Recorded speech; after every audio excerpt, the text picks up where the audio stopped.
আসসালামু আলাইকুম প্রিয় ভিউয়ার্স। আজ আপনাদের মুসলমানদের দ্বিতীয় পবিত্রতম শহর মদিনা মোনাওয়ারার বিভিন্ন গুরুত্বপূর্ণ স্থানসমূহকে পরিচয় করিয়ে দিব। তাহলে শুরু করা যাক।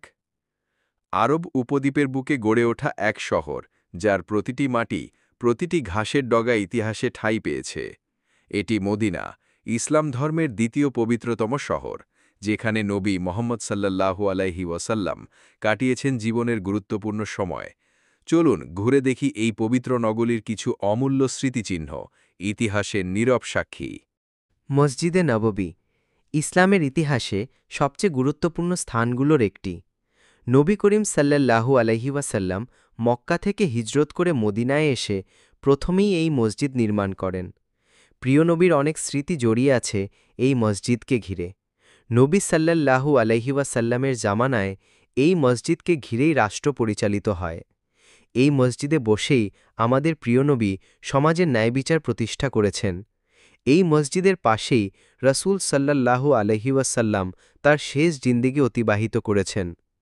এখানে রয়েছে রওজা মুবারক, যেখানে চিরনিদ্রায় শায়িত আছেন মুহাম্মদ সাল্লাল্লাহু আলাইহি ওয়াসাল্লাম, আর তারই পাশে শায়িত আছেন রাসূল সাল্লাল্লাহু আলাইহি ওয়াসাল্লাম পরবর্তী দুই খলিফা আবু বকর ও উমর রাদিয়াল্লাহু।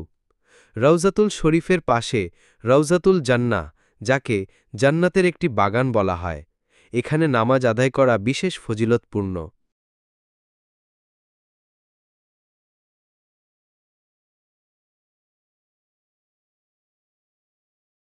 উহুদ পাহাড় বা জাবাল উহুদ মদিনা শহরের উত্তরে অবস্থিত এই পাহাড় ইসলামের ইতিহাসের অন্যতম গুরুত্বপূর্ণ স্থান।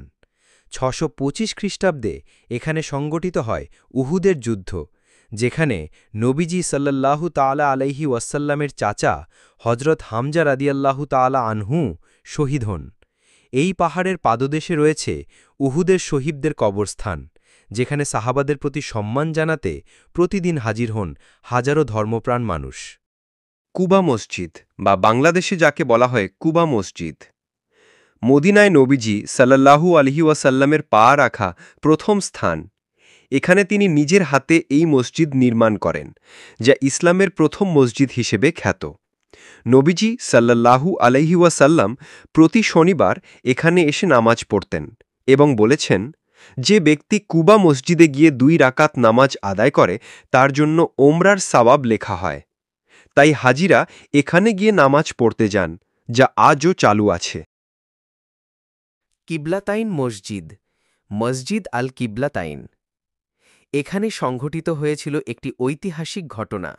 নামাজ চলাকালে কিবলা বদল হয় বাইতুল মুকাদ্দাস থেকে কাবা শরীফের দিকে।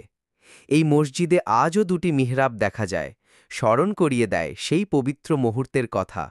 বাকি কবরস্থান, যা জান্নাতুল বাকি বা জান্নাতের বাগান হিসাবে খ্যাত বা পরিচিত, মসজিদে নববীর পূর্ব পাশে অবস্থিত। ইসলামের প্রথম যুগের সাহাবী পরিবারের সদস্য ও গুরুত্বপূর্ণ ব্যক্তিত্বরা এখানে সমাহিত। হজরত উসমান রাদিয়াল্লাহু তাআলা আনহু, নবীজির স্ত্রীগণ, কন্যা ফাতিমা রাদিয়াল্লাহু তাআলা আনহা, পুত্র ইব্রাহিম, ইমাম হাসান রাদিয়াল্লাহু তাআলা আনহু সহ বহু মহান ব্যক্তিত্বের কবর রয়েছে এখানে। প্রতিদিন হাজিরা সেখানে জিয়ারত করেন।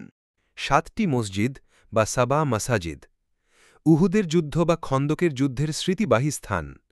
মদিনার পার্শ্ববর্তী এলাকায় গড়ে ওঠা এই 7টি ছোট ছোট মসজিদ সেই যুগের কৌশলগত অবস্থান স্মরণ করিয়ে দেয়। তার মধ্যে সবচেয়ে বিখ্যাত হল মসজিদ আল ফাতহা।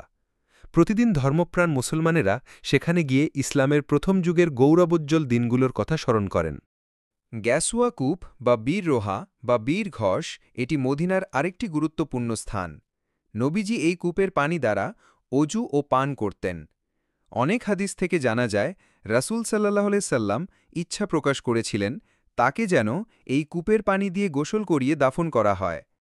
মদিনার প্রতিটি ইঞ্চি জমিন এক একটি ঐতিহাসিক দলিল। এখানে প্রতিটি পদক্ষেপ যেন আমাদের নিয়ে যায় 1400 বছর আগের সেই আলোয় ভরা যুগে, যেখানে বিশ্বাস, ত্যাগ আর ভালোবাসার মাধ্যমে গড়ে উঠেছিল এক মহান সভ্যতা। মদিনা শুধু একটি শহর নয়, বরং ঈমানদারদের হৃদয়ের স্পন্দন। আসুন আমরা এই ইতিহাস জানি, বুঝি, ভালোবাসি আর উত্তরসূরিদের জানাই। পরিশেষে পবিত্র কোরআনের একটি আয়াত দিয়ে আজকের আলোচনা শেষ করছি। ইন্নামা ইয়ামুরু মাসাজিদাল্লাহি মান আমানা বিল্লাহি, সূরা তাওবা থেকে নেওয়া আয়াত। আমাদের সাথে থাকুন, ভালো লাগলে সাবস্ক্রাইব করুন, লাইক কমেন্ট করুন। আল্লাহ হাফেজ, ভালো থাকুন, সুস্থ থাকুন। ধন্যবাদ।